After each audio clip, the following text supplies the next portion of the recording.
Kayo ay nangangamba dahil umano'y dito sa pagpapaputok nitong residente ninyo ng airsoft na baril. Tama po ba? Opo. Gano'n ba siya kadalas pagdating sa isang linggo na magpaputok ng umano'y airsoft sa inyong lugar? Depende po. Pag marami po yung order, marami yung pagawa, o di marami din pong putok. Sobrang lakas ba ng putok? Kasi mapakinggan natin siguro yung audio. Meron pong malakas na malakas. Nasubukan niyo na ba, ma'am, ipareklamo ito sa barangay? Takot po ako eh. Baka po ako naman ang barilin na rin. Okay, sir. Ayon po dun sa ating EDO PNP Memorandum Circular Number 11, sir, pag i-export, i-import, and manufacturing at pagbibenta ng mga airsoft and airgun, meron po yung kaukulang permit. Pambansang Sumbungan, Bitag Helpdesk. Magandang umaga po. Ma'am Lina, unang-una, kayo ay nangangamba dahil umano'y dito sa pagpapaputok nitong residente ninyo ng airsoft na baril. Tama po ba? Opo. Ano bang klase mang pagpapaputok yung ginagawa niya? Natatamaan ba yung bahay ninyo? May nakakatama bang mga tao? Bakit siya ba nagpapaputok doon? Nagte-testing. Nagte-testing siya. Sarili niyang gawa ba yan? Hindi po. Mga ino-order sa kanya. Gano'n ba siya kadalas pagdating sa isang linggo na magpaputok ng umano'y airsoft sa inyong lugar? Depende po. Pag marami po yung order, marami yung pagawa, o di marami din pong putok. Ma'am, ito ba ay kamag-anak mo ba? Malayo na po. Nagkakaroon ba kayo ng problema dun sa umano'y pag-uusap? May nagsasain po niya, sinasabihan po ng mga kapatid at nanay niya, sinabihan. Natatakot nga po ako kasi alam po akong pag hinalaan niya nagsumbong. Okay, ano ba ma'am yung pinagpapuputokan niya? Ito ba'y open na lupa lang? Open po. Sa labas po ng bahay. Open. May mga times ba na may tumalsik ng pellet dyan sa inyong bahay at nakatama ng tao? Wala naman po. Basta yung lumalagitip lang. Sobrang lakas ba ng putok? Kasi mapakinggan natin siguro yung audio. Meron pong malakas na malakas. Merong malakas, meron naman pong hindi.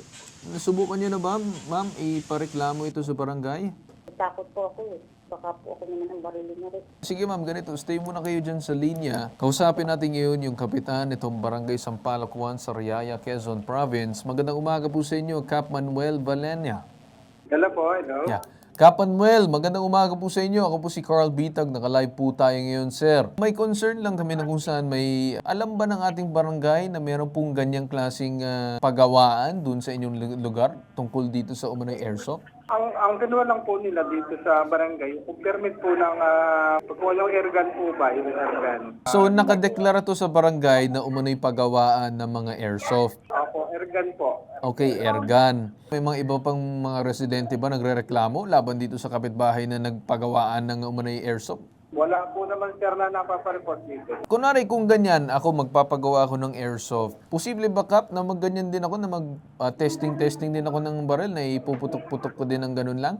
Wala po naman nakakuha na gano'n na nagtitiping lagi. Meron tayong video na kung saan ipinapaputok nitong umano'y kapitbahay niya, pinapost ata to sa social media, itong airsoft niya. Baka may mga tumalsik na mga pellets, may tamaan na tao, medyo maingay daw yung umano'y mga ginagamit na airsoft. Di ba pwede siguro magkaroon din tayo ng pagpapatawag dito sa tao or if not, mabisita ng ating barangay? Tinignan nga po yung lugar, wala naman po nga patunayan ng mga... Sana may mga tamang parameters mo or guidelines na kailangan sundin ng isang pagawaan umano ng mga airgun or airsoft. For example, permitted ba? Kasi alam ko usually kapag mga bahay, hindi dapat usually discriminately nagpapaputok ng mga ganyan. Dapat may mga safety measures sila ng ginagawa. Tungkol po sa pagtitesting nila, parang madalang po naman. Kahit man siguro madalang, the fact na merong nagrereklamo ngayon sa atin, ma-check nyo lang. Then pagsabihan nyo, Kap, na kung saan hindi dapat na pinuputok ng discriminately ng ganon. Dapat meron siyang designated area para sa ganon. Ipapasuri ba sa ating PNP kung tama ba? Kasi alam ko, mga airsoft airgun, nakakabulag yan pagka tumama sa ating mga mata.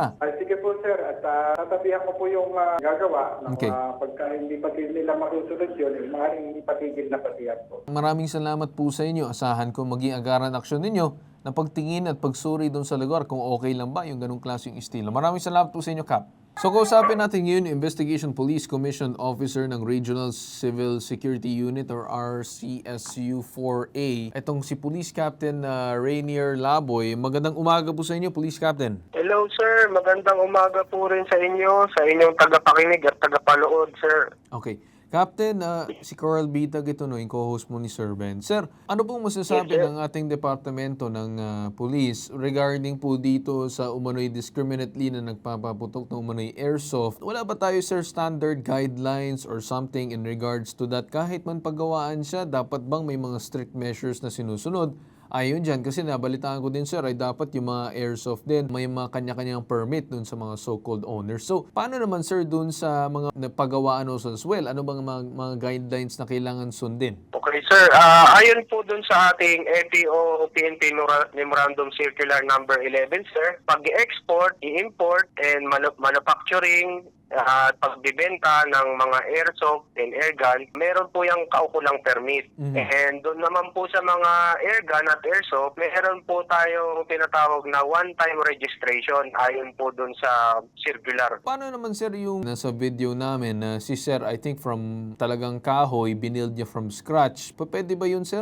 Paggawa po ng mga airsoft ng walang kaukulang permit, pinagbabawalan po yan. At may bilang ang EPO, bilang regulatory office sa mga firearms, airsoft, and airguns. Nung nalaman po namin yung insidente na yan, agad pong pinag-utos ng aming hepe, si Police Colonel Gaubin Mel Y. Unos, ang Chief ng Regional Civil Security Unit 4A, na mag-conduct ng inspection. Nakipag-coordinate po yung team namin kahapon sa local police ng Sariaya, puntahan yung location ng sinasabing allegedly pagawaan ng mga airsoft and airgun. And then may na-confiscate po na 2 unit ng airsoft. Kasi po kanina nabanggit ko po dapat po may permit. Sabi po nung gumagawa, nagre-repair lang daw po siya. Hindi daw po siya nagbibenta ng mga airgun and airsoft doon. Pagka daw po may mga nasira, doon po pumupunta sa kanya, inaayos lang. Pwede ba discriminately, kahit man sabihin natin lupa mo yun ay magpapaputok ka lang ng mga airgun kahit pagawaan ka, okay lang ba yun, sir? Concern naman ng mga kapitbahay ay baka mamaya ay mapunta ang mga pellets sa kanila, may mga perwisyo or what. Sir, yun nga po, agad na inaksyon na aming opisina yung reklamo and inadvisean po ng aming team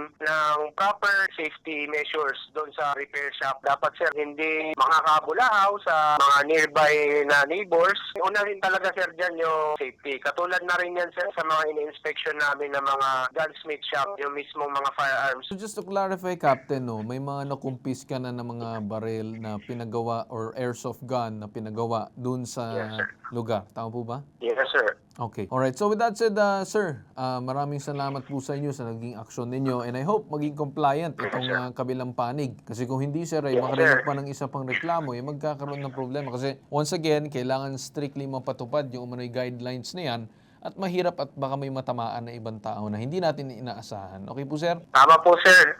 Lagi po ang opisina namin ay bukas para dyan sa mga reklamong katulad po ng pinaabot nyo sa amin. At ang RCSU naman po ay laging nagkakandak ng inspection sa mga shops natin, sa mga gun store, gun club, shooting range, and gunsmith shops.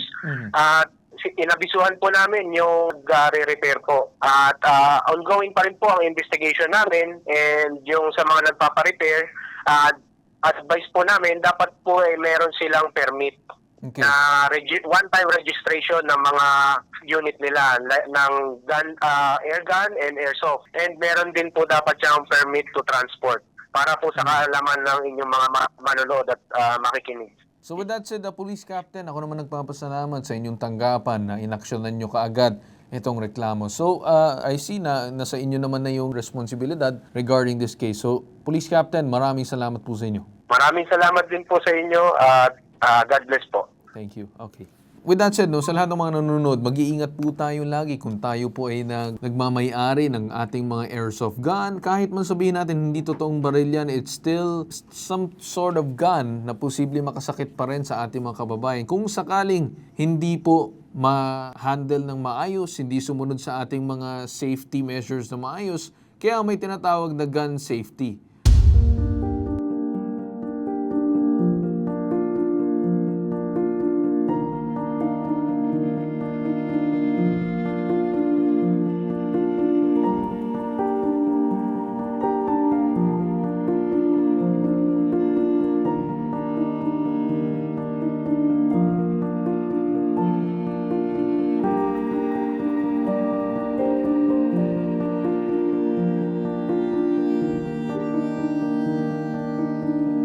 Pambansang Sumbungan, Bitag Helpdesk.